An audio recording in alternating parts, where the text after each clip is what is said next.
We're back for another episode of What's Good with You. I am Nia Queen, and I'm good to be back. I've been gone for a month, but it's for a good reason, and I'm gonna tell you in a second. But before we get there, we have not just a special guest, but a friend of the show, somebody who has become a good friend of mine in the past year. And about a year It's ago, about a year ago. yeah, you were on the show I was on this show. talking about her best-selling book Justice. Yes. And that is Rasheeda Jones. Hello, everyone. I am back again. Nia, thank you for having me. Thank Th- you for thinking of me, sis, and allowing me to share space with you in your platform. It's an honor to be here and to just be in conversation. Thank you for the work that you do because I use it in my work every single day and I hear kids with the same story from your book and I'm like, "Oh, let me get Justice out. Where's Let me that? read that for the Mhm. kids." So I'm really happy to have you here, helping me out this month. Um our guy Chef Beans is getting ready for his play Transparency, Shout out which is Chef going to Beans. be on April 29th and April 30th at the Hudson Theater, I believe. And you could get tickets for that at chefbeans.com. So support your boy. He out here working. He coming back, y'all. Cause I know y'all miss his words of wisdom. He's coming back. But he gotta work on his play. He gotta get to his money and, you know, put his all into his work. And I admire that about him. So So, yeah. Chef Beans, I'm gonna hold it down for you. We're gonna be intentional today. Right. We're gonna be Okay. intentional with what we got I going got, on. yes. Oh man. Wow. So yeah, it's been a month since the last time we recorded. Actually, it's probably been more than a month since the last time we recorded. But some of y'all don't know like what goes on behind the scenes. And we were supposed to have a guest and they flaked on us. And, I was just really frustrated with myself and just the whole process of doing this podcast. And I asked Chef Beans, I was like, man, I don't know what to do. Like, I feel like, the harder I work, like, the less I get out of it. And I started to feel burnt out. And he was like, sometimes I just take breaks. And those breaks allow me to come back with, more content and have a fresh set of eyes. So that's what I did. I took a break, I regrouped, and I'm trying to find resources to keep y'all with these episodes coming because it is expensive. Hmm. But I got an announcement, Let's hear it. a really big announcement. What's your announcement, Nia? This this episode right here is sponsored by BetterHelp.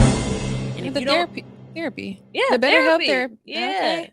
That's a big Online therapy. deal. That Yeah, is a yeah, big yeah. I gotta deal. say this episode is sponsored by BetterHelp. Yes. Congratulations. This is our first partnership slash sponsorship, and I'm really happy because it's just like I work so hard, and it's just like, dang, I'm really spending all this money on this. And now we finally got our first sponsorship with BetterHelp.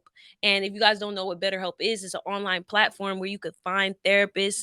You don't have to drive to, any office. You could have therapy in the comfort of your own home. And if you use our link, you get your first month 10% off if you use betterhelp.com slash WGWY pod. So make sure you use that link to help us out.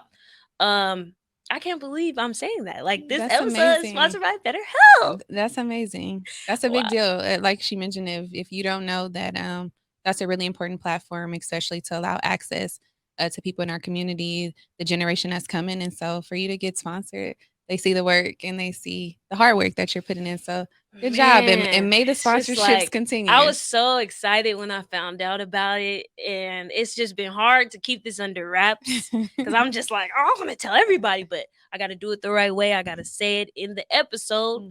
Mhm. And also it's gonna be on our Instagram page, on our YouTube page, TikTok. It's gonna be all over. So I'm just really happy that I'm finally, you know, reaching some level of like, what's the word, like when you accomplish something, something like that. Yeah, like I feel accomplished with doing this. So As you should. yeah, first episode sponsored by BetterHelp.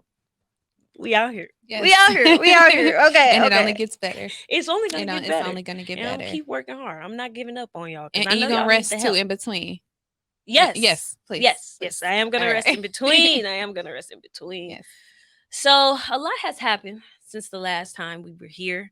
Our last episode, we actually talked about restorative justice and, Mhm. being back in school and what it was like for me and Chef Beans.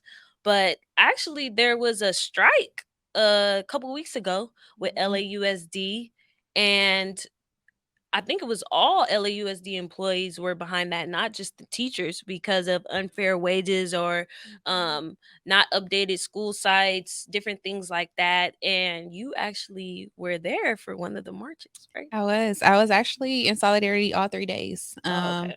And again, what we were striking for wasn't to benefit me in my position Hmm. within the school system. However, I do believe when you stand firm in something and in solidarity to support others, there's reward in that. And Right. so I was out there in the rain with my fellow colleagues Hmm. to make sure that they got fair wages, to make sure that their voices were heard and their demands was heard. And I was super proud of that. I was hesitant at first because when you don't work, you don't get paid. But Mm, again, it's sometimes bigger than you. And so that right. was a sacrifice that I was willing to make to be in support with them. And so it was a big deal and the demand was met. And so I look forward to, you know, their needs being met because Right. it's well deserved. They put staff put in a lot of hard work at schools to support our students and families. And so I just couldn't imagine being a teacher. Like, it seems so hard, especially like the younger they get. It's like the classrooms are super hard to manage, and you know my heart just goes out to the teachers because but I don't know how y'all do it. and it's fun too. It's what you make it. Right, right, right. It's spring break, and so I was supporting in the classroom on Monday, and Okay. I looked over to the teacher. I said, "You do this every day?" He said, "Every single day," and I was like, "It took a lot of energy." And so, like you said, your heart goes out, but sometimes when you in it and you see like the reward, again, it's an accomplishing feeling. Like Right, I have hands in these students becoming who they are, right. but it does take a lot of energy, Yeah. a lot of patience, Whew, a lot of yeah. discipline, a lot of self awareness, a lot of strength. Yeah. I used to work at a preschool, and just even doing that, and those classrooms are super small, way smaller than the, LAUSD. But every day I used to come home and just knock out because I would be dead tired. You sure Cause need it's a just nap. like I'm worried, like, are they gonna hurt themselves? I'm like, oh, don't touch that. Don't. So I was all over the place. But yeah, I remember every day coming home and being like, whew, these kids, they getting the best of me. They getting the best of me. So shout out to the teachers again of LAUSD. And I hope that y'all get the compensation that y'all deserve, Mhm. because it's not an easy job. It's just not. And like you said, it is rewarding, but that doesn't mean that they shouldn't get For compensated for, sure, what I'm for saying? sure, Like, I know for y'all not sure, in it for the money, for but sure. they should at least be able to make a living so that they Make can, livable wages, exactly. make rent. You know what I'm Uh-huh, saying? Like, if you uh-huh. can't even make rent with your salary, like, Mhm. that's just Yeah, unfair to me. basic needs should be met, and I should be able to go on vacation if I so Exactly. choose to Exactly. after all the hard work that I'm putting in daily Yeah. So to mhm. I'm really, I'm glad that they stood up for what they are owed. Mhm. So shout out to the teachers. What's been going on? I didn't even check in with you. Like, I just went straight into the, my bad, y'all. It's been a minute. It's Um, what's been going on with you though? Like, I haven't, the people haven't seen you in a year. okay. So what's been new with you? Okay, so since the last time I was here, which has been a year, at the time, Justice was we just made best-selling author. Since then, I've been awarded the opportunity to be featured at Malik's Books, putting my books in the bookstore. I've had several book signings. I've been fortunate enough to go to Jordan High School to present to the students there. And so just really getting the fruits of my labor from the work has been felt really good. Still doing community organizing. Just recently, I ran my first marathon, LA Okay. Marathon, and so I've been outside a little bit. Wait. We gotta talk about that marathon. We not Yeah. just gonna skip over that. What was that like? Like, I am still in awe. It's been like a good 2 weeks now. I'm still in awe that I've committed 6 months of training mentally, spiritually, physically to accomplish this goal. I ran from the Dodger Stadium to Century City on foot. Um, Oh with the man. community though, like so to be out there and physically doing this sport, and then getting that medal at the end and having my friends and family along the way, like that was an amazing experience. Like I'm still trying to find words to really describe what that was Mhm. like, but when I say like I am so filled up with joy and I feel fulfilled and accomplished, it was super. If you've never done one, please do one. If it's something that you're into, but just being physically active Mhm. is a really good outlet. Running And you it. look good too. I thank you. I did. Cause I saw you, I was like, Thank you. okay, you've been working out. Yes, Let's see. yes, yes. Running will do it. Running will do it. But It will yeah, do it. that's Thank that's you. not for me. But bless Thank your heart, you. and I'm proud Thank of you. you. Thank you. 26 and a half 26 points, miles. 26.2. 26.2 miles 26.2 still miles. just sounds like, even if I gotta drive 26 miles, I'm like, It is when you think about it, it is a lot. yeah, It is a lot. yeah. And But you made it. I did it. You made it to the I finish did line. it. I did So it. And I did it proud of you. proud too. I got across that finish line with a smile and it was a beautiful experience. Mm. Beautiful experience. 6 months of training. Yeah, I'm good on that. I'll keep it, I'll do my Thursday runs with butter 3 miles. Shout out You know, to Keep It keep it 100 and 100. Yeah, I'll do Blacklist. that. But the Yes. 26.2, oh man. Well, I'm trying to think what's been going on with me. I mean, I kind of said already. I've just been relaxing, working out. Oh, I got a new tattoo. I don't know Let's if see y'all can this. see. Okay. I'm out here inked up now. You know what I'm saying? No, but me and my mom got matching tattoos. That's one of the things that I like about this show is that this show really facilitates good conversations. And because of me doing this podcast, like me and my mom are like really doing good. And we Mhm. got matching tattoos. Like we Mhm. both have a tattoo right there. And it's just like, wow, all that from, you know, the episode that I did. So that's just one of the perks of doing this show. Is just like it really facilitates those good conversations and it facilitates healing. And I've been working on my relationship with my mom. And what else been going on? Do you mind if I ask what it symbolizes?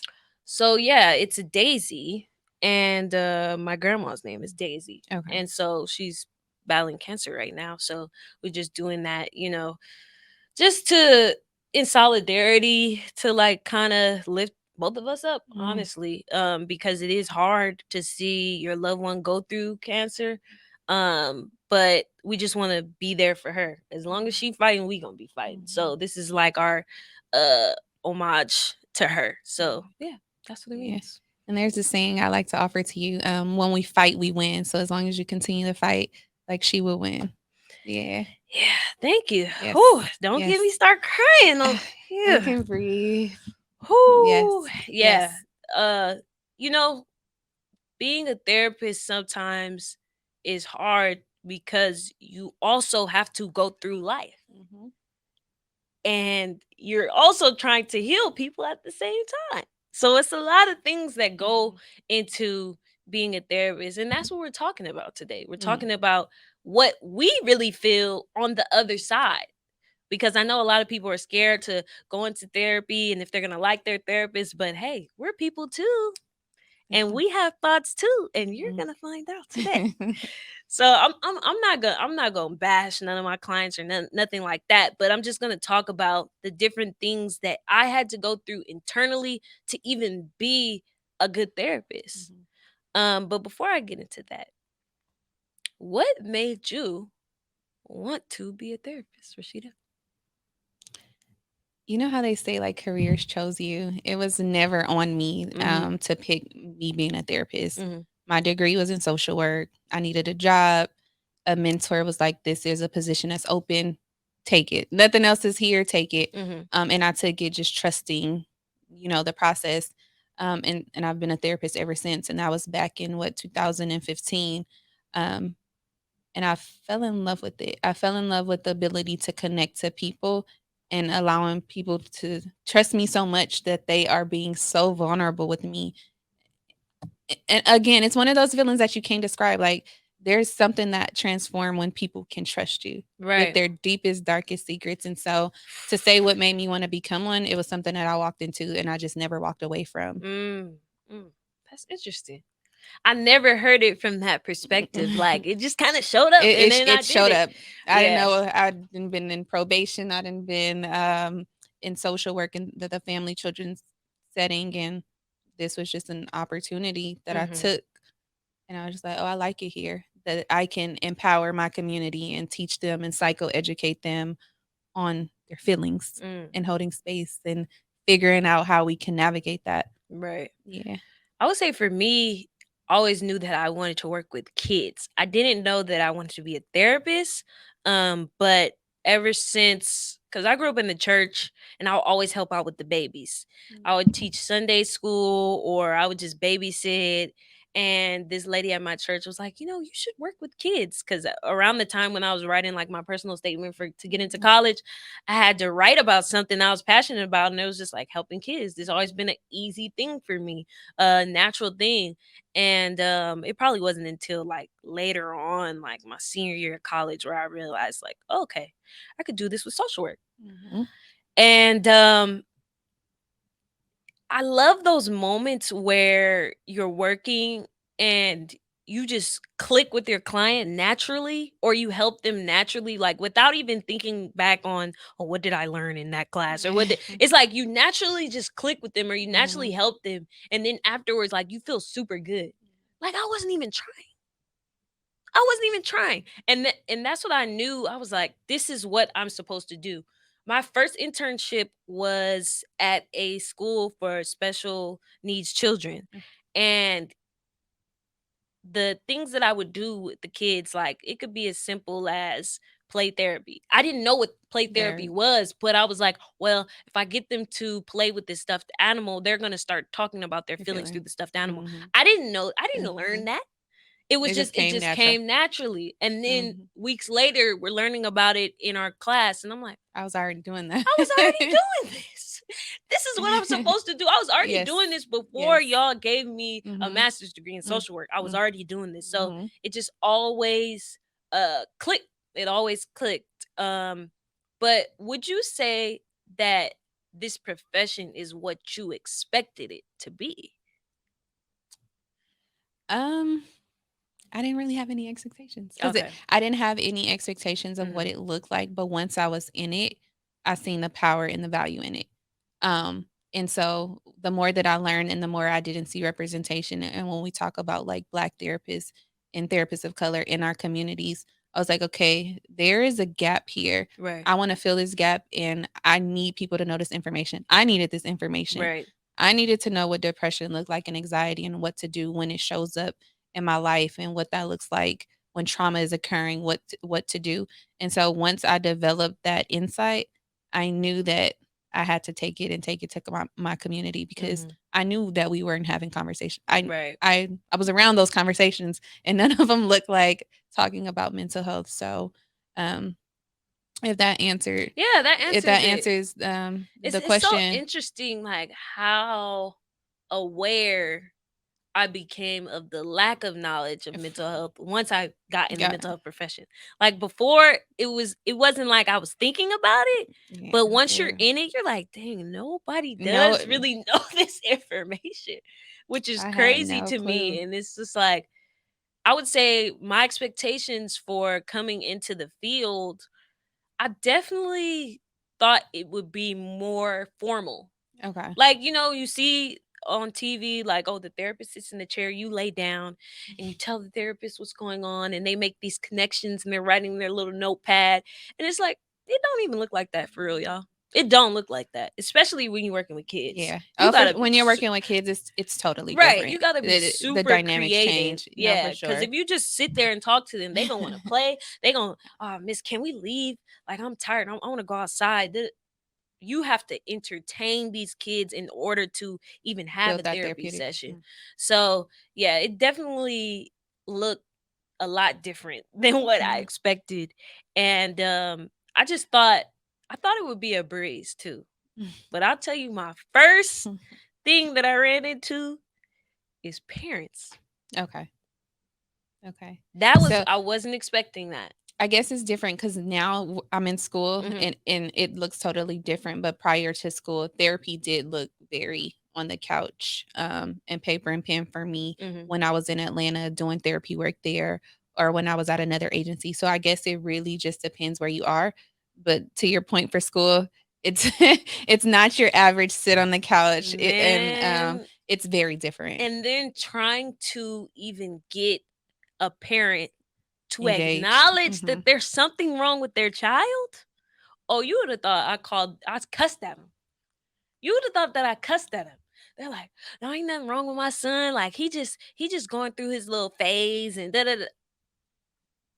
Your son been like this for 2, 3 years, and you can't tell that he's depressed. Now I understand the resources aren't there all the time, but who does that benefit when you're not letting your child get the resources that they need? And I would say that's the biggest dilemma for me is working with kids is getting the parents on board because we could have great sessions at school. Most of the kids love us, right? At school, it's easy to get them to participate for the most part. But when we want the parent to reinforce what we're doing, then oh, crickets. Or I can't get in touch with the family. Or, I don't this lady cussed me out. She was like, I don't give a fuck what kind of degree you got. I know about my baby. I'm like, okay, Hmm. okay. You don't want to disrespect the parent because that is their child, but at the same time that's just one of the dilemmas, or I say frustrations that I have sometimes in my work. Is like I kind of sometimes dread talking to the parents because I'm like, are they gonna be on board or is it gonna be a Yeah. battle and I'm gonna have to pretend like they're right. So I would say that's just like my first dilemma that I hit coming into therapy. What about you? Um, I just want to speak to that before I Mhm. go into my dilemma. What I am noticing with working in the school system and therapy is I don't think that the parents are having a hard time getting on board, but I'm not getting on board with something I don't know what you're talking about. Like you're Mm. telling me that there's a Right. problem. You're telling me that this is going on, but I don't have an awareness of that. What Mhm. you're talking about is foreign language to me because that's not what I was around. Mhm. And so for me, I always look at my job as like, how can I educate the parents before I let them know anything about a diagnosis or what their child may need or how they may benefit? I'm always informing them and educating them in a way that's digestible and Mm. relatable because sometimes mental health terms are not always the Right. Yeah. most Yeah. digestible for parents. And so I always keep that in the forefront. Like before I even say like mental health, I break it down. How are you feeling? Like I just change the words Mm. around. Mm. I've noticed that your child is experiencing this through this behaviors. Right. And I know that I've mentioned it before, but sometimes I don't even think it's mental health related things. I just think it's all stem from environments and Mm. poverty Yeah. and lack of Yeah. structure or lack of resources or healthy diets. Like those are all the things I address first before I even get to the mental health Right. component because then I'm heard a little bit differently. And so as that's been a dilemma, I just want to encourage you to keep on keeping on. I'm gonna try that I'm gonna technique. encourage you to I'm gonna try keep that on technique. keeping on because yeah, once you have a buy-in, like once you have a buy-in and a relationship built with them, they're more likely to hear what you have to say. Right. I don't even speak mental health first. How you doing, ma'am? How you doing today? You look nice. Like I'm building that relationship Right. with you Building the first. rapport. Yeah. Now, hi, I'm Ms. Jones. I'm the counselor. I work with your child, and I'm highlighting all their strengths first because they're people first. Right. So once that relationship is built, now they love Miss Jones. Mom knows who I am. Mm. Now Miss Jones has something to say. Mental health is A, B, and C. And this is the issue that I'm seeing. You trust me. We have a relationship. So now everything I Mhm. say, like I'm not gonna say you're gonna always listen or always Mhm. agree, but you're more likely to listen to the support that I'm willing to offer your child and your family. Yeah. And that makes a lot more sense now because I always got the feeling that they were offended by me. Yeah, who And are I'm you like, telling me about my I know my baby. I birthed right, my exactly. They be baby. like, I know I'm my with my and baby I'm just every like, day. Who are you to tell me? And then right. don't let you not have no kids. You don't got a kid, so you really don't know. Oh And yeah. so that's understandable. Mhm. But as the professional, like understanding the importance of human connection and relationship. Right. That's one of the core values of social work for all of you listening. Yeah. So we have to develop that relationship first. And I think if we, you know, do that a little bit more likely willing to listen to what we got to say. When all we Mm. want to do is help our babies out in our communities. Right. Right. Because it's like the way that you're explaining it, that's how I see myself. But now I'm starting to understand that they may not see me as that. Mm.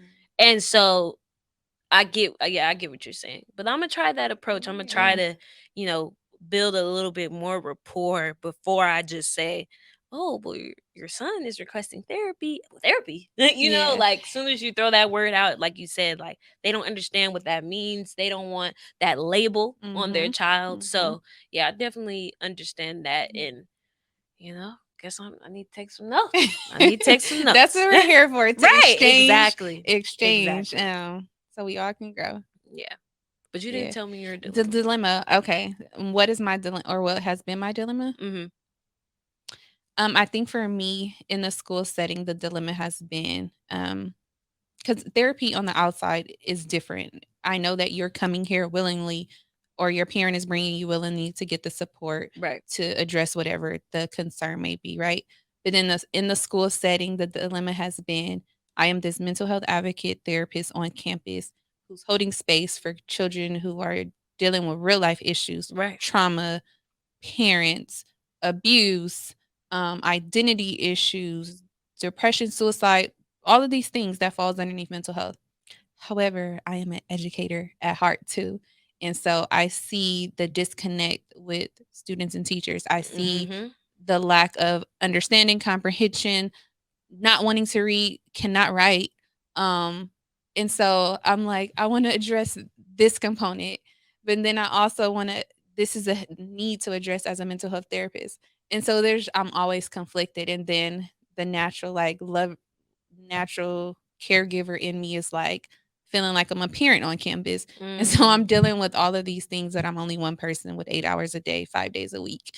And so that is the dilemma sometimes, to really give that therapeutic relationship, one-on-one Right. counseling Right. at school, because I'm dealing with all of these other things, Right. not to mention behaviors and And all those all of other those things components. affect the child. They all And so affect that's probably why you're like, well, let me help on this y- and this and this and this because this is all affecting the the student. child. And maybe Yes. if we correct this and this and this, the student might not even have those And behaviors anymore. it's all connected. It's a systems theory, right? It's So I definitely understand that. This is my first year working in schools, so it's a little different because I used to work in community mental health where um I would have to drive to their homes or mm, drive to their schools or they would come to me.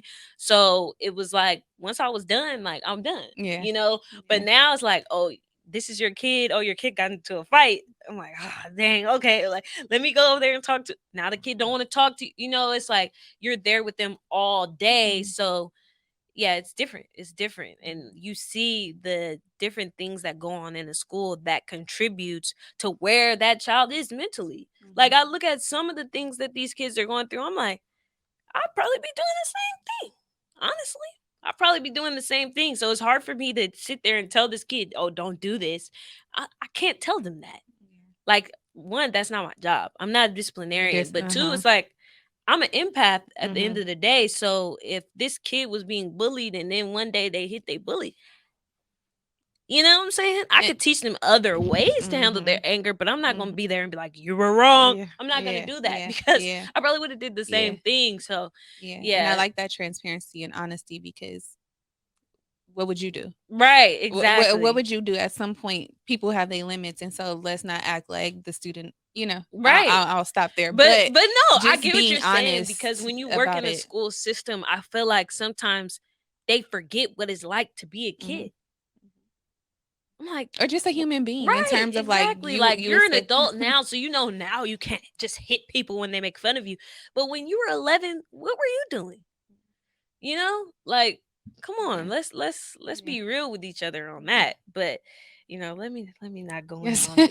We was just celebrating No, the yes. teachers. Now we talking No, bad. no, we're not with this. Just the idea. This is This the is what we idea go through. as on the other end of it in the Exactly. education field Right. as counselors. No, This is what we go we through. love our teachers and we love our support staff who make it all come together for Right. us to be there. Right.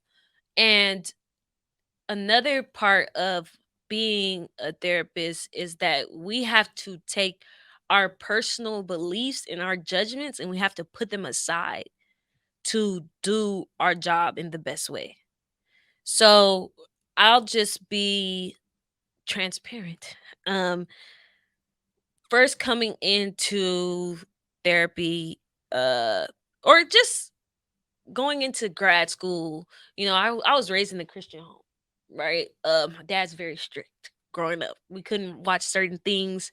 It was just this is wrong. It was no explanation behind it, right?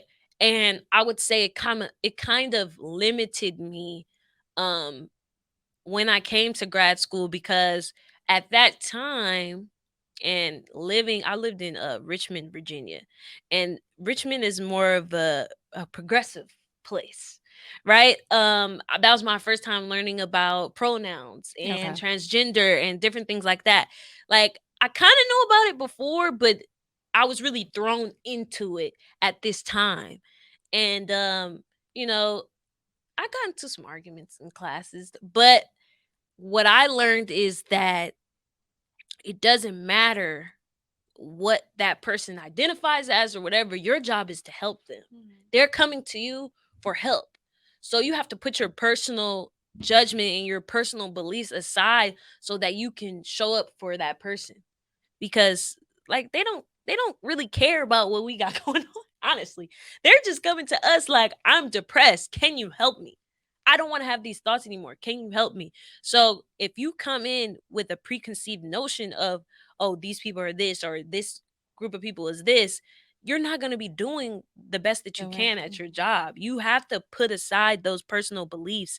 And I would even say my personal beliefs have changed a bit, learning about different people and their backgrounds and what they went through and how they identify.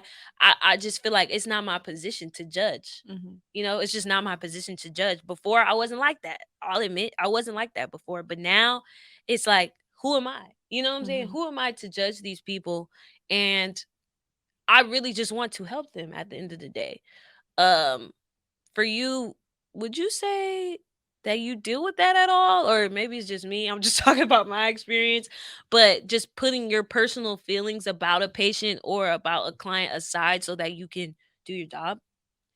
Yeah, again, it goes back to my own personality and then the values. Like, you cannot be biased in this. You're showing up as a therapist, as a social worker, as whoever, they're the main responsibility. Whatever you got, it should stop at the door outside of your compassion and your genuine love and authenticity in the work. But then also just knowing your limits. As people, we need to know our limits. I Right. can work with everyone and provide services, but if there's an issue that I'm not really on board with, I don't work with the population. Like, because I'm aware of what I carry and I'm self aware. Mhm. I don't have a population that I choose not to work with. I just know where I'm most passionate, Mhm. and where I'm most passionate and get the most joy in my service, I'll just stay there because I think that that's kind of like the concern in our work is that people are in service positions and they're not passionate, Mm, or they have these preconceived notions or these bias, and it shows up in the work, and that's right. how relationships are tainted. That's how relationships are torn, and that's how people can tend to walk away from therapy Right. because they may get the wrong therapist on the Mhm. wrong day. And so for me, I'm willing to work with you for whatever, no Right. matter how you show up, no matter what you do. But I do know that I do have triggers, and I'm aware of that, and I'll just stay away. Right. It's good to be aware of your biases or the things that you believe before going into it because like you said, those type of people that are in this field but still have, the racism or the sexism, whatever the case may be, like that's why people don't want to come to therapy. Because like you're coming in here judging me before getting to know me. And it's like that if I was in that position, that would turn me off from therapy too. I'm not coming back to therapy. This lady asking me, well, why am I wearing my hair like this, or you know what I'm Mhm. saying? Mhm. Why did I choose to be gay or whatever the Yeah. case may No, be? it's Like no you room for can't that. exactly. It's It's no room no for room that. for that because like I said before, if you come in with those preconceived notions, you're not gonna provide the best therapy to that person. You're just not. You're just not. And yeah, it's just some of the things that I hear from the kids, like, oh, well, my last therapist said this. What? Yeah. They said what to you? It's like unbelievable. But I like what you said about knowing your limits, Knowing your limits. because that doesn't just apply to, racial bias or, preconceived notions about certain populations of people, but that also has to do with what you're going on with, what's Oh, for going on sure. in here For with sure. you That's coming out. that's coming out, because it's some things. Whoo, yeah, it's some things that if you have not dealt with it, this job will force you to deal with it, Mhm. because you will get a client that will come in that's dealing with the exact same problem that you're dealing with, and you have to help them. And you have to listen to yourself, tell them the coping skills that you're not using. Because a lot of times that Come on, happens to yeah. me. This is real. Man, This like is a real. lot of This is times real. that happens to me. It's like I'm not even using the coping skills that I'm telling you, but I'm helping you through the exact same problem that I have. And that is when it gets really hard. That's when this job gets super hard. And I would just say for me, when I first started, I came across a client that had been touched by a family member. And I remember just reading, like, have you ever worked like in like community mental health where they Yeah, the just give you, intake. Uh-huh. right, Mhm. they give you the intake and it tells you, and then The when it's a history. court case, they give you the court documents too. So I had to read all the court documents, and I'm like, why is this making me uncomfortable? I'm like, why is this?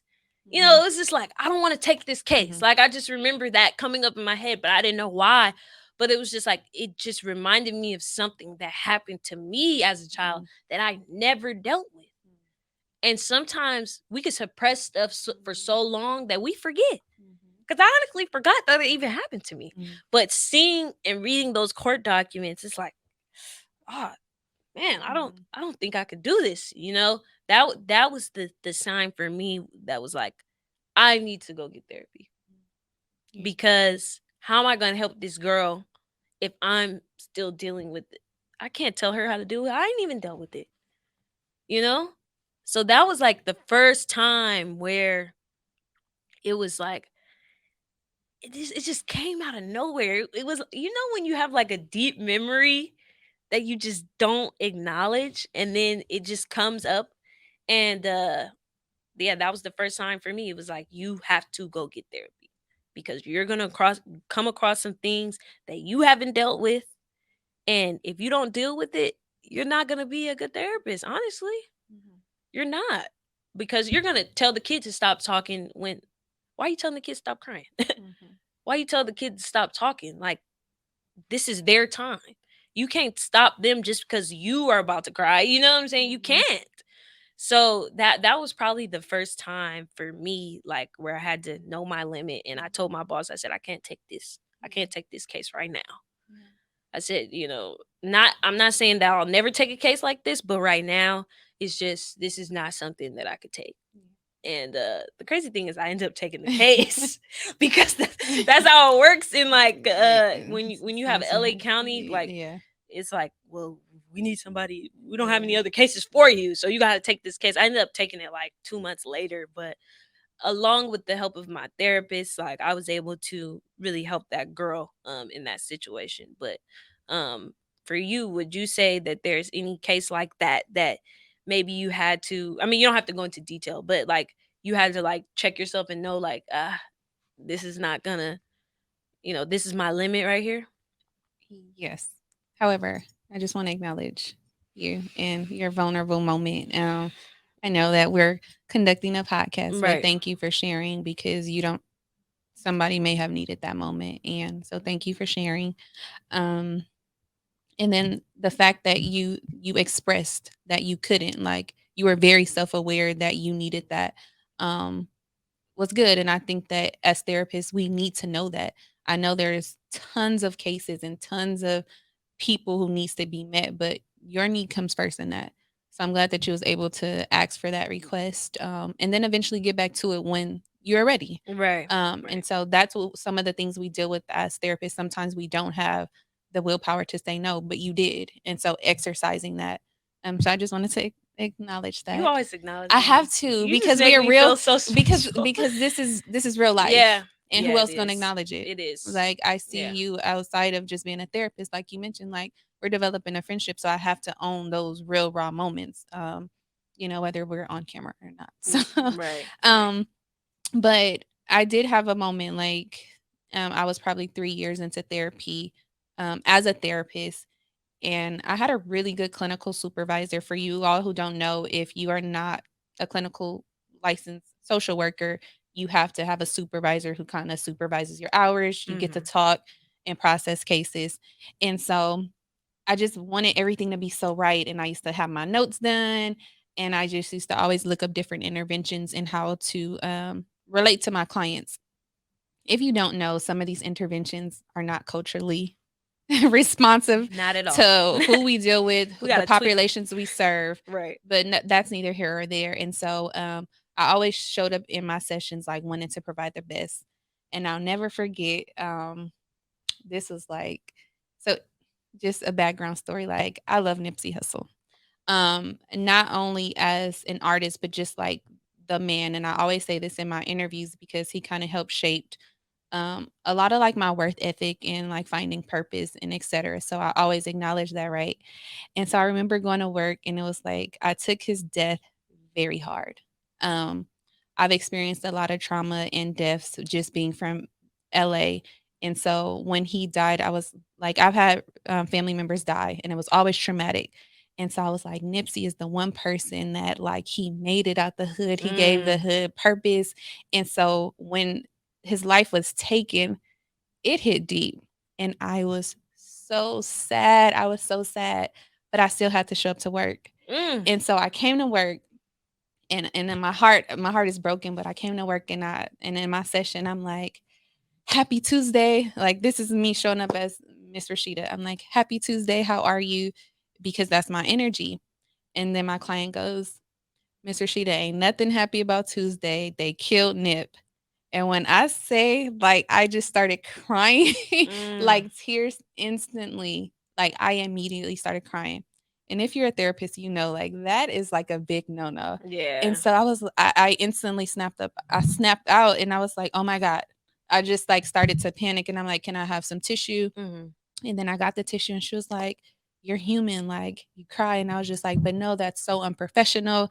And like I was able to like take a moment, like my client allowed the therapist to take a moment. I took Mhm. a moment and we got back into the session because again it wasn't about me. But Right. I always acknowledge that moment because again it brings us back to our human Right. experiences. We are in therapy providing a service, but at the end of the day we are human. And so I went back to my clinical supervisor and I was like, I did the worst thing that a therapist could do. I'm Yeah. like, I cried in my session. And he was like, and what's wrong with that?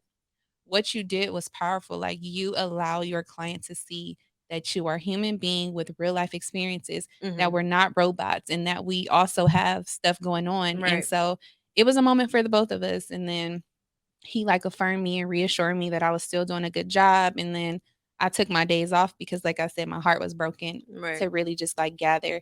And then during the next session, I was just like, I'm sorry, but thank you for holding space for me. Like, Mhm. and she's like, well, you hold space for me all the time. So that was the least I can do. And we really just had a client Yeah. therapist moment and it was really beautiful. But those is one of those sessions I always think back because I'll never forget it. Right. I'll never forget it. And I like what your supervisor said. Like, it shows that you're human. You're not doing Mhm. that all the time. It's just that, Absolutely. right? It's Please just that, don't cry. yeah, Please do not cry in your sessions. yeah. You weren't doing that all the time. But It's I had a just moment. that moment. I had a So, moment. like, like you said, we're human. So we may try, to keep it all together and be all professional. Happy Tuesday, Mm. but sometimes it gets out, Mhm. sometimes it slips out. Life be happening. And even like I've never cried in a session, but as soon as they close that door, I put my head down, start crying because some of the stuff that we hear, y'all, it's just I don't know what the word is. It's like secondhand trauma or something Uh, like that. secondary trauma. Secondary It's traumas. secondary trauma. Yeah, secondary trauma. Some of the stuff that we hear is just like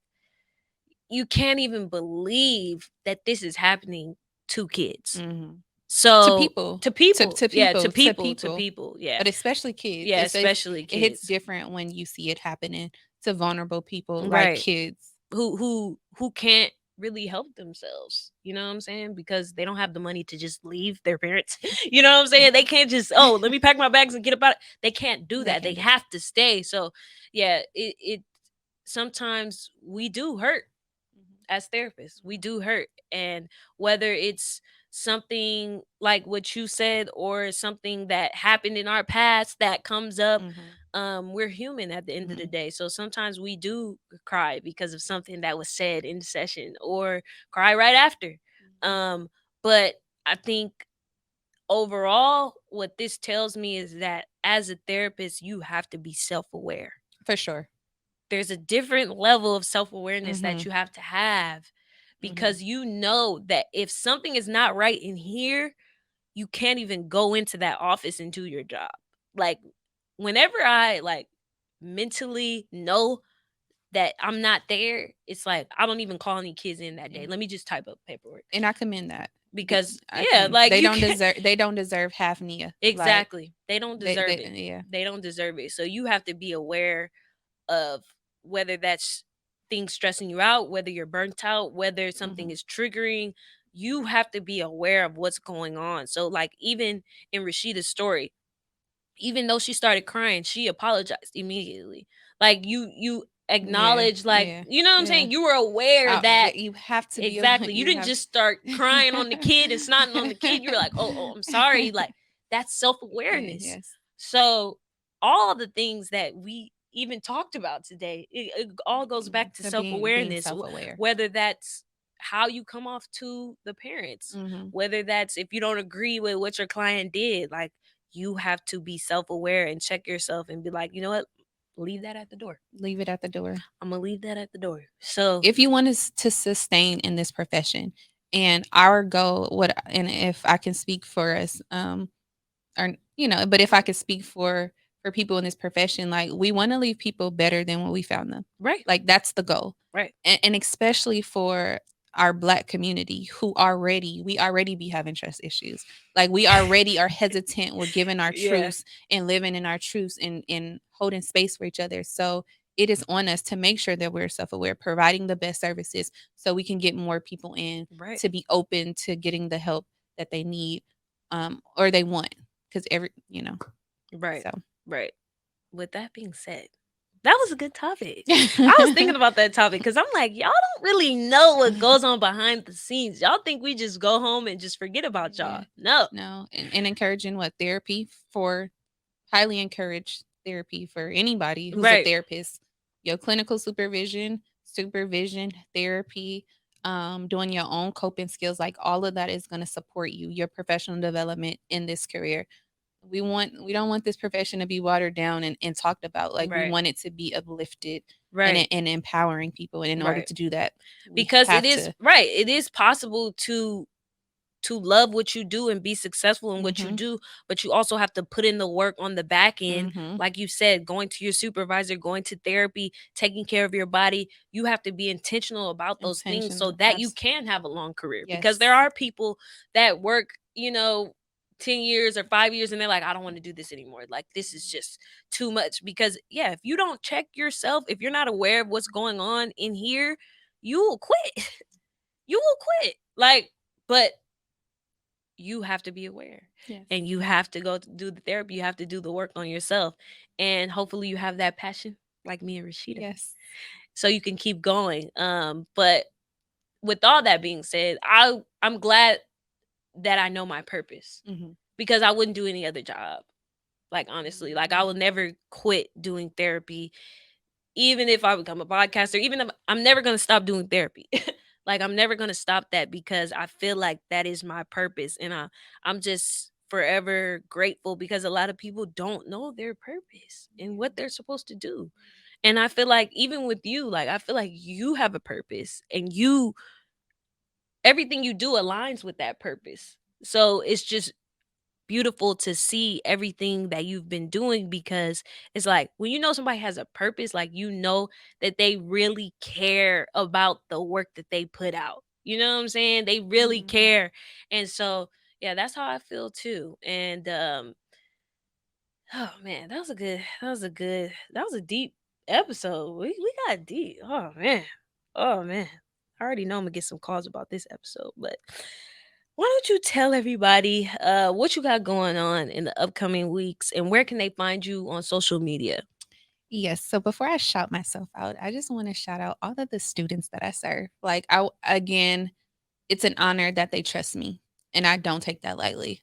Some people are not talking to their parents or their caregivers or their guardian, but they trust me. Hmm. So shout you out. I want to shout them out. I love you all deeply. Miss And y'all know that I Jones. got you. You know that I got you always. Those are my babies.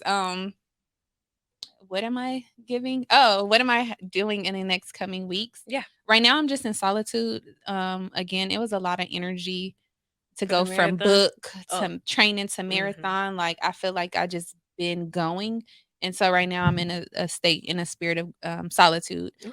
So right now I'm just at home and enjoying relaxation. Um, I have some stuff coming up. You will see a book again. You'll see Okay. another. You will see another book. Um, you'll see some stuff. I have some stuff in store. But for right now, I'm just again embracing these moments that I have now. You can find me Mental Note by Imani Tafiq, which is my mental health platform That's what I was promoting just about to promoting say. mental health in the Black community. So you can go on the website, you can read the blogs. If you ever want to write or provide writing, I'll be more than honored to share it on my website. I also have mental note cards that I created, which promotes your spiritual well being, mental well being, social.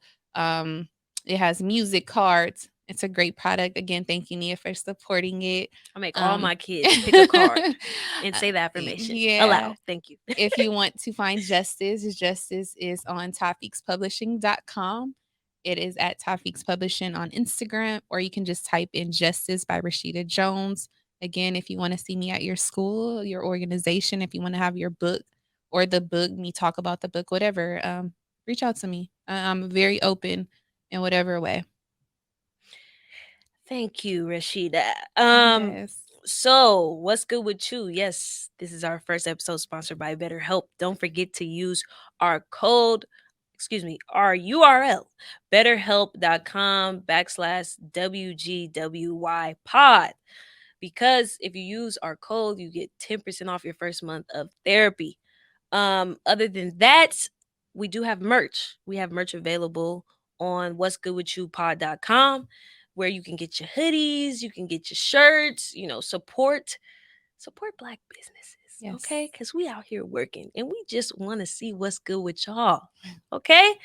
And follow us on Instagram, _what's good with you.